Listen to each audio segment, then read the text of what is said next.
avant de commencer le message de ce matin, je vous invite à la prière. Prions ensemble. Père Céleste, nous voici ce matin réunis en ces lieux parce que nous avons besoin de ta bénédiction. Nous avons besoin, Père, que tu nous remplis de ton esprit. Nous voulons en ces débuts de cette année nouvelle que nous puissions marcher avec toi jusqu'au bout, jusqu'à la fin de nos vies. Et nous avons l'espérance de la vie éternelle, car tu nous l'as promis en Jésus-Christ notre Sauveur. C'est en son nom que nous te prions, Père. Amen. Amen. Le texte de ce matin,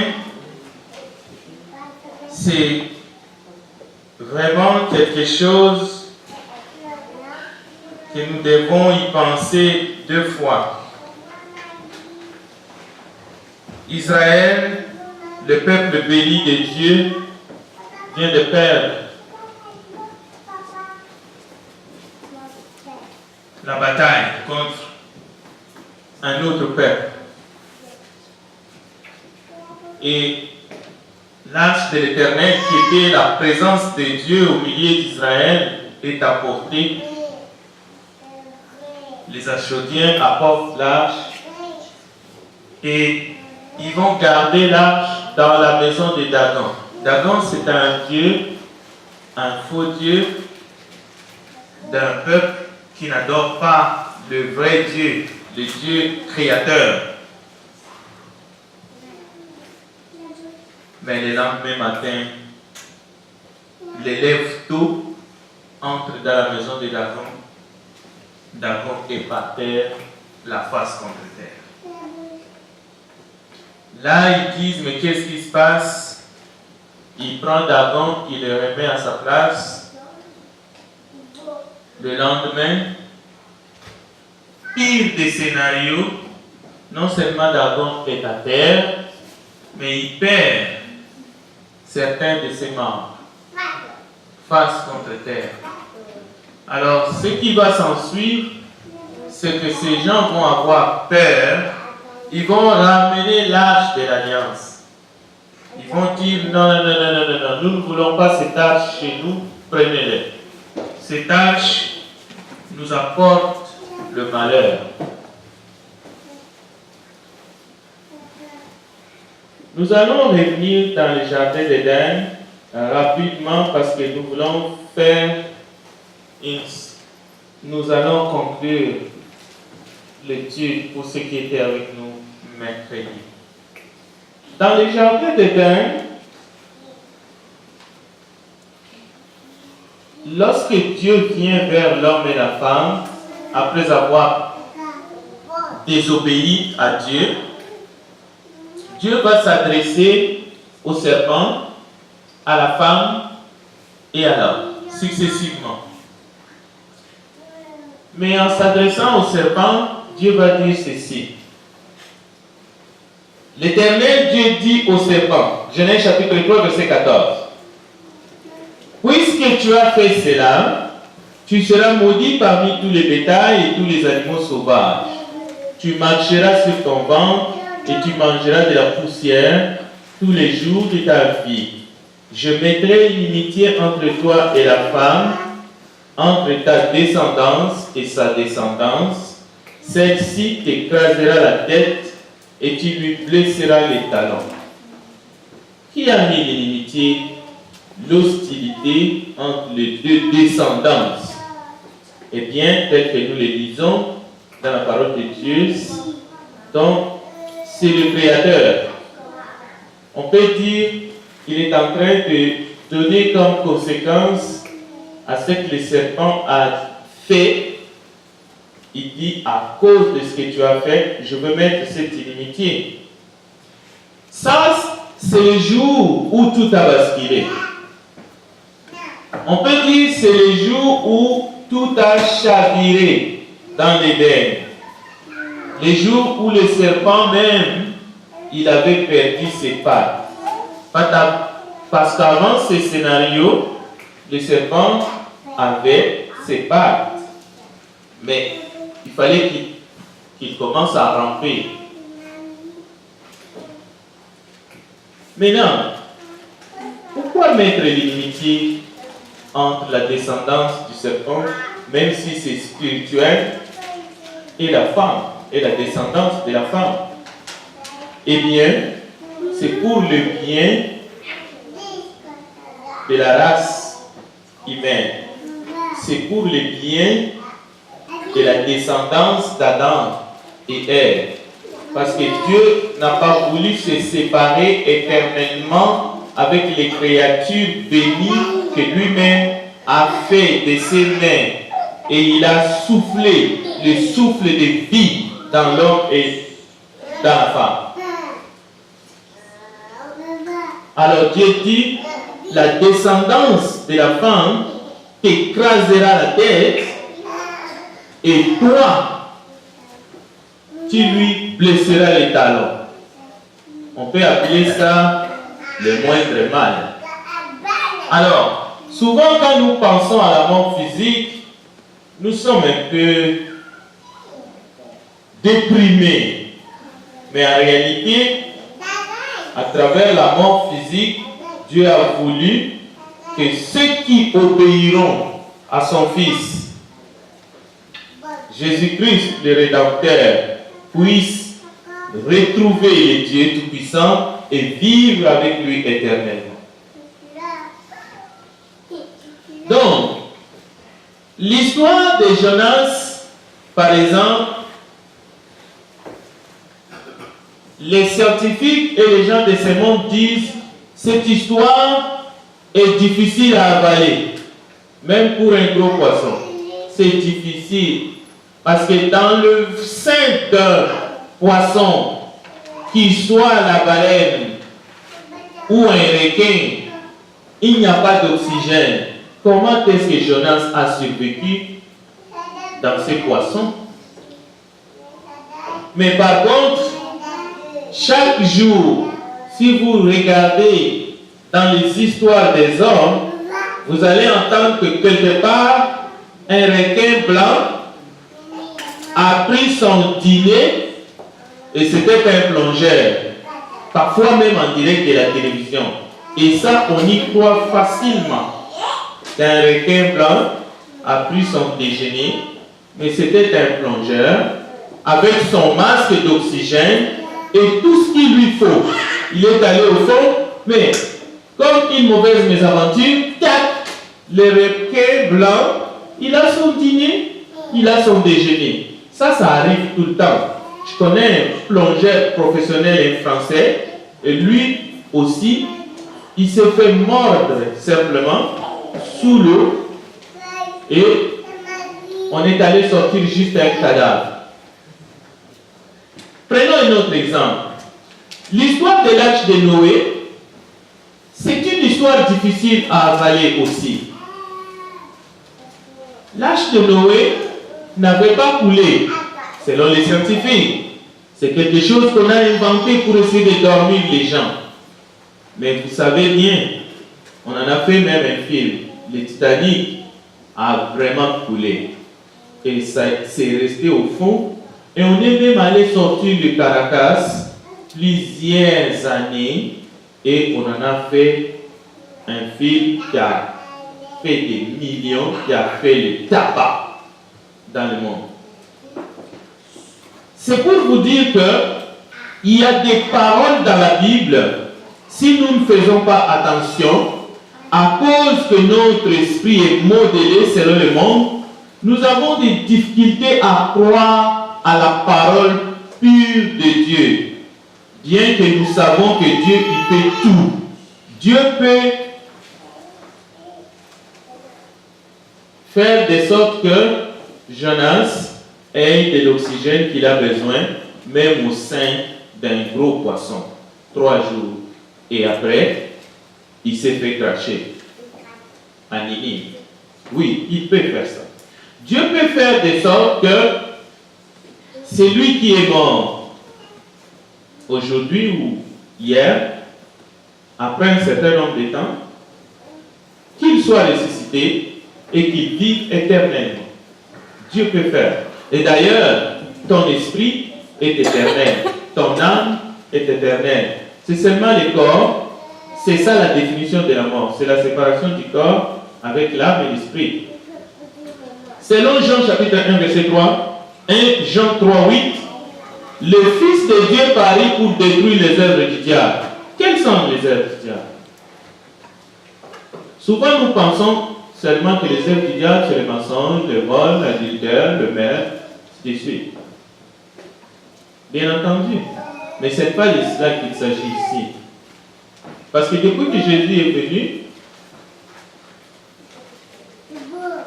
on voit qu'après sa résurrection, ces phénomènes qui s'appellent le péché continuent quand même. Il y en a qui volent. Il y en a qui volent même des matières premières, imaginez. Ils volent dans les sous-sols. Pas les sous-sols de nos maisons. Souterrains. Ils volent du pétrole. Bien. Donc, ce n'est pas ça. Il faut comprendre qu'est-ce que ça veut dire que le Fils de Dieu parut pour détruire les œuvres du diable. La Bible précise qu'il y a les œuvres de la chair, mais il y a aussi les œuvres du diable. Les œuvres du diable, on peut dire d'abord c'est Satan en personne. Nous venons de voir, il a reçu un coup sur la tête, il a survécu, il a été blessé, et lui aussi, il va mordre la descendance de la femme sur les talons, mais le Fils de Dieu est paru afin de détruire les œuvres du diable. Et nous savons que il a un royaume, notre adversaire.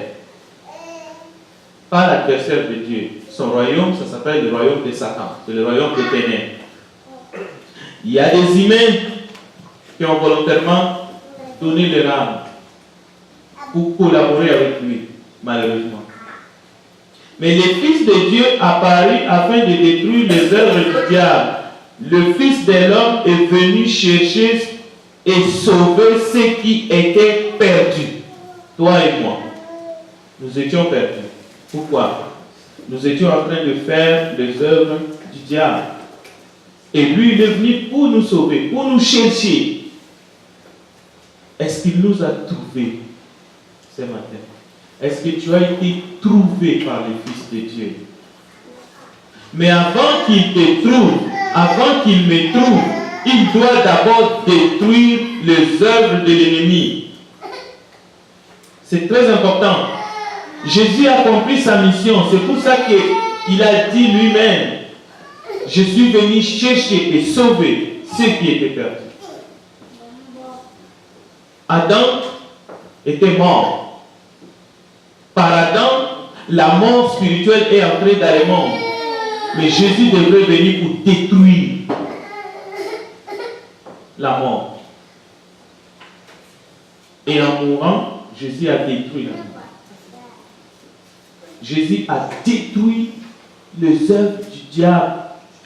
Mais il a aussi détruit les œuvres du diable en nous. C'est ça notre victoire. Nous devons arriver jusque là. Je vais essayer d'aller vite. La Bible dit, nous savons que nous sommes de Dieu et que le monde entier est sous la puissance du malin. 1 Jean chapitre 5 verset 19. Cela veut dire quoi? Nous sommes de Dieu, c'est-à-dire que nous sommes sous l'autorité divine. Nous sommes soumis à Dieu. Vous l'êtes ce matin. Sinon, vous ne serez peut-être pas là. Ou vous pouvez le devenir si vous le désirez. Mais par contre, le monde est sous la puissance de Satan. Cela veut dire que le monde est sous l'autorité de Satan. Le monde est soumis à Satan. Ne doutez pas. C'est vrai.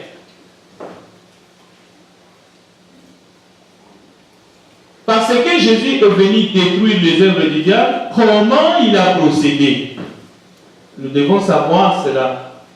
Si nous voulons être des bénéficiaires de la grâce de Dieu, comment il a fait? Alors, Colossiens chapitre 2, verset 8 à 15, Vous pouvez lire, prenez garde que personne ne fasse de vous sa proie par la philosophie et par une vaine tromperie, s'appuyant sur la tradition des hommes, sur les rudiments du monde et non sur Christ, car en lui habite corporellement toute la plénitude de la divinité. Vous avez tout pleinement en lui, qui est le chef de toute domination et de toute autorité. Vous qui étiez morts par vos offenses et par l'incirconcision de votre chair, il vous a rendu à la vie avec lui en nous faisant grâce pour toutes nos offenses. Jésus pardonne toutes les offenses, à condition que vous veniez à lui, à condition que vous donnez votre cœur. Verset 14. Il a effacé l'acte dont les ordonnances nous condamnaient et qui subsistait contre nous. Il l'a détruit en les clouant à la croix. Il a dépouillé les dominations et les autorités et les a livrées publiquement en spectacle, en triomphant d'elles par la croix. Voici comment il procède. C'est méthodique, c'est très sérieux et il est catégorique et sans appel. C'est-à-dire, il n'a pas laissé la possibilité que le diable échappe. Et il n'a pas échappé. Aucun démon n'a échappé. Au verset 15, il est dit, Jésus a dépouillé les dominations et les autorités et il les a livrées publiquement en spectacle, en triomphant d'elles par la croix. Maintenant, nous savons comment Jésus a détruit les œuvres du diable à la croix. Maintenant, nous allons aller vite voir comment est-ce qu'il détruit les œuvres du diable en nous. Le Fils de Dieu apparaît pour détruire les œuvres du diable. Nous devons d'abord savoir quelles sont ces œuvres du diable en nous. C'est quoi exactement? La Bible dit, quiconque est né de Dieu, 1 Jean 3,9, ne pratique pas les péchés. Parce qu'il est né de Dieu. C'est par là que se font reconnaître les enfants de Dieu et les enfants du diable. Quiconque ne pratique pas la justice n'est pas de Dieu, non plus que celui qui n'aime pas son frère. Car ce qui vous a été annoncé, c'est ce que vous avez entendu dès le commencement, c'est que nous devons nous aimer les uns les autres et ne pas ressembler à Caïn qui était du malin, et qui a tué son frère. Et pourquoi a-t-il tué son frère? Parce que ses œuvres étaient mauvaises et que celle de son frère était juste. Donc, si nous savons c'est quoi les œuvres de Dieu, nous saurons alors c'est quoi les œuvres du diable en nous. Voyons d'abord c'est quoi les œuvres de Dieu. Jean chapitre 6, verset 27 nous montre, nous explique c'est quoi les œuvres de Dieu. Verset 27. Travaillez non pas pour la nourriture qui périt, mais pour celle qui subsiste pour la vie éternelle, et que le Fils de l'homme vous donnera. Car c'est lui que le Père, que Dieu a marqué de son sceau. Il lui dit, que devons-nous faire pour faire les œuvres de Dieu? Jésus leur répondit, l'œuvre de Dieu, c'est que vous croyez en celui qui l'a envoyé. C'est ça l'œuvre de Dieu.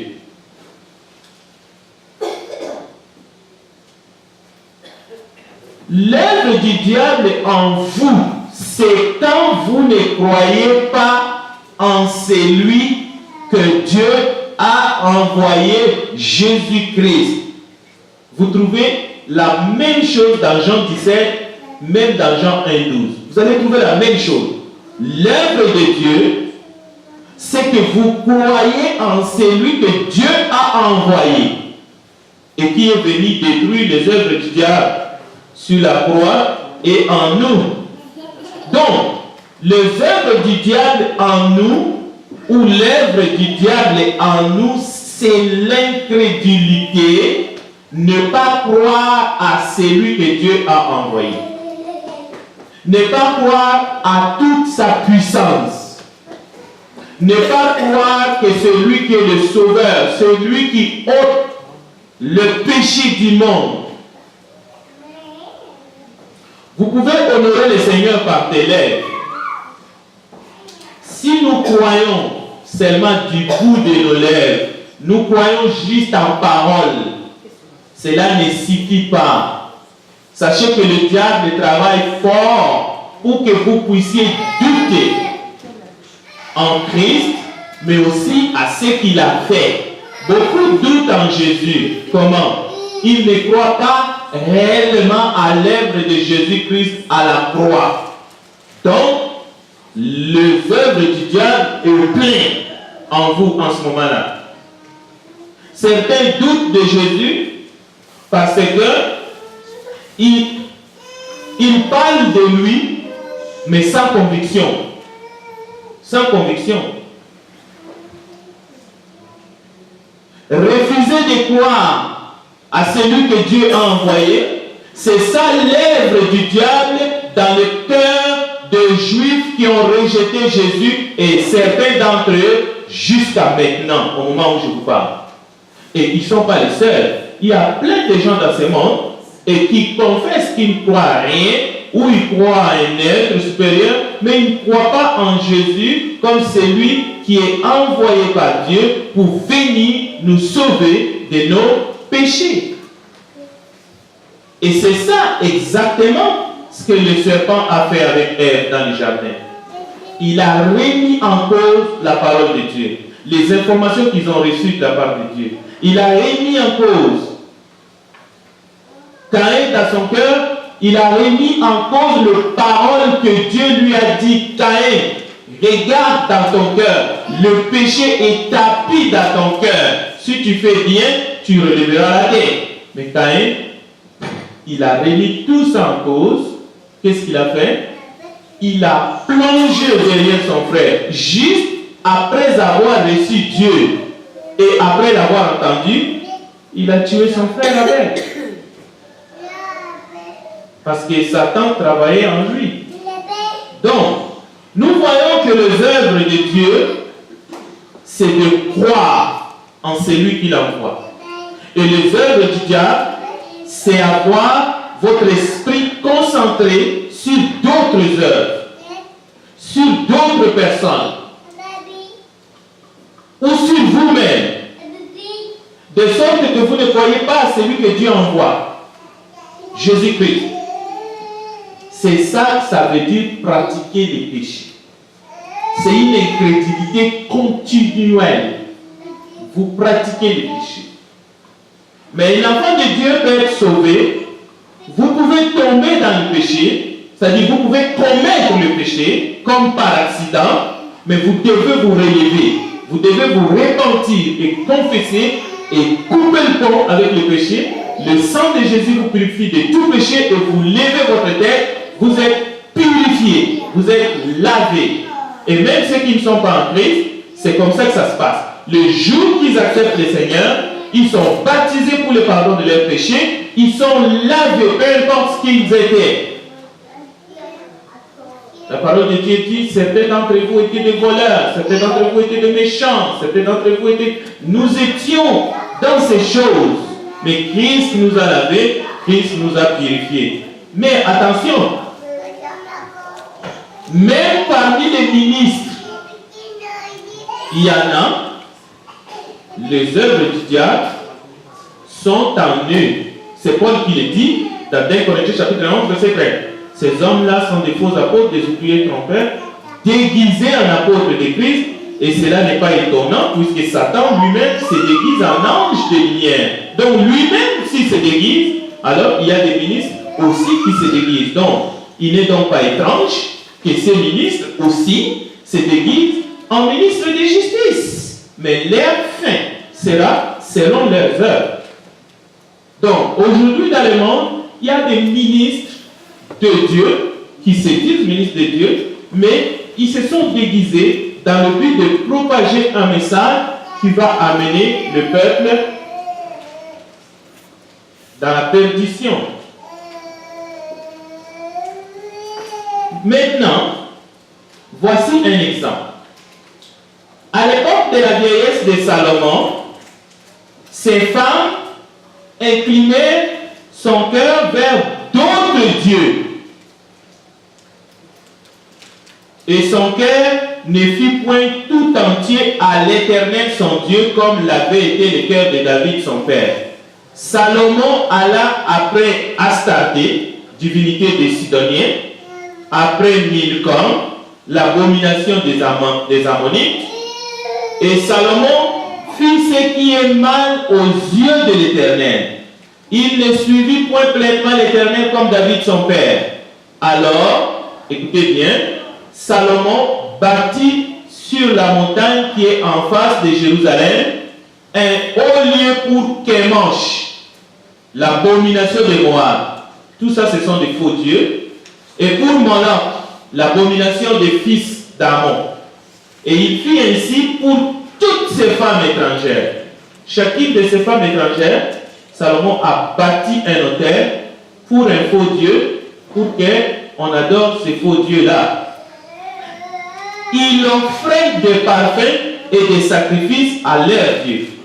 L'Éternel, comme toujours, le verset 9, fit irriter contre Salomon parce qu'il avait détourné son cœur de l'Éternel, le Dieu d'Israël, qui lui était apparu 2 fois.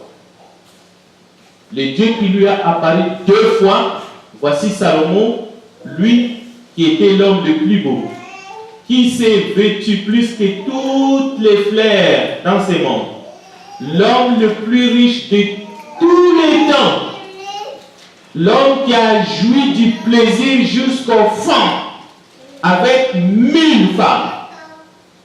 Le voici, tout cela Dieu lui a donné, mais le voilà, il se détourne du Dieu d'Israël pour fabriquer des autels, pour adorer des faux dieux qui ne lui ont rien donné.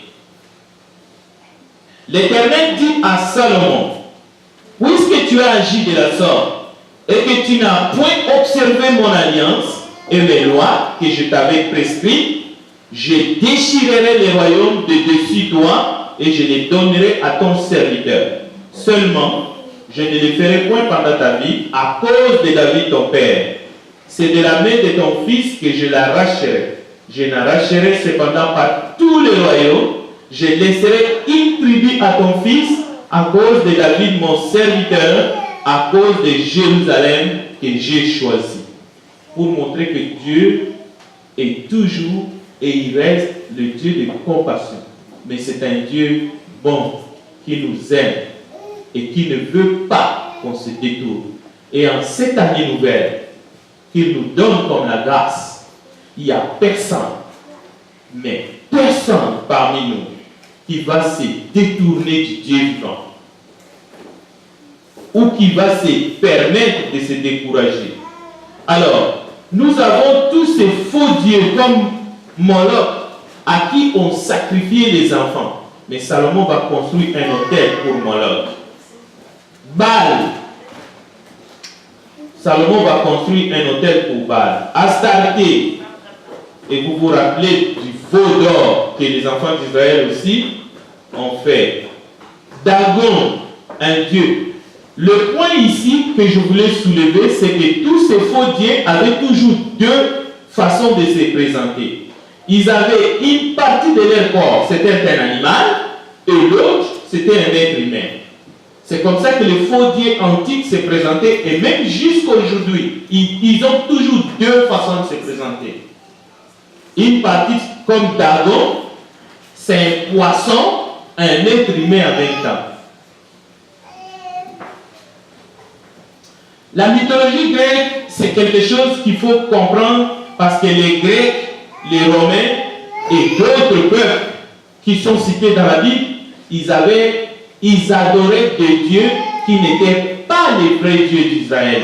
Et cela n'a pas changé. Beaucoup de gens dans le monde adorent quelque chose, quelqu'un, une divinité qui n'est pas le Dieu du ciel. Alors, nous connaissons tous l'histoire de Dagon, que le frère Fusnel a lu ce matin, 1 Samuel chapitre 5, versets 1 à 5. Nous n'allons plus le lire, mais voici le message de Dieu pour nous, ses enfants, parce que nous venons ici pour adorer Dieu. Crains Dieu, observe ses commandements. C'est là tout l'ordre, car Dieu fera passer tout œuvre en jugement au sujet de tout ce qui est caché, soit bien, soit mal. Et celui qui écrit ces paroles, c'est Salomon. Ecclésiaste chapitre 12, verset 13, c'est Salomon. Cela veut dire, il a écrit de belles paroles, il a loué Dieu dans sa vie, mais lorsque son cœur s'est emporté, il s'est éloigné de Dieu et à la fin de sa vie, à quoi ça sert de vivre, de commencer avec Dieu et de ne pas finir avec Dieu? Non, ça ne donne à rien. Vous pouvez bien commencer et si vous terminez mal, c'est un désastre. Mais quelqu'un peut mal commencer et finir bien. Et c'est ça que Dieu veut. C'est pour cela qu'il est écrit, le premier seront les derniers, mais les derniers seront les premiers. Jésus a dit à ses disciples, les prostituées vous dévanceront dans le royaume des cieux. Cela veut dire, et ils se convertiront et ils vont garder leur foi jusqu'à entrer dans le royaume. Ils ne céderont pas. Mais les enfants de Dieu, les élus de Dieu, comme Israël, ils ont connu Dieu avant toutes les nations sur la terre. À un moment donné, ils ont cessé d'adorer le vrai Dieu du ciel. Les Galates, ils ont commencé en esprit et ils ont terminé dans la chair. Et Paul a pleuré. Paul a pleuré. Chaque pays au monde a ce qu'on appelle le signe emblématique. L'emblème. Chaque pays. Mais souvent, nous, enfants de Dieu, nous ne savons pas qu'est-ce que cela veut dire, l'emblème d'un pays. Nous venons d'entendre que le monde est sous la puissance du malin. Qu'est-ce que cela veut dire? La plupart des emblèmes des pays de ce monde, vous allez trouver toujours un animal. L'animal n'a rien à voir. C'est de la chair, parfois de la bonne chair. Parce qu'il y a parmi ces animaux qui sont comestibles. Il n'y a pas un problème avec ça. L'animal est innocent. Dans la plupart des cas, et toujours l'animal est innocent. Mais la philosophie, l'esprit qui est derrière les signes et les symboles qui représentent la plupart des pays et des royaumes que vous connaissez, se cache un totem. Un totem, c'est un esprit, c'est une divinité qui n'a pas de force, mais les gens y croient. Un totem, un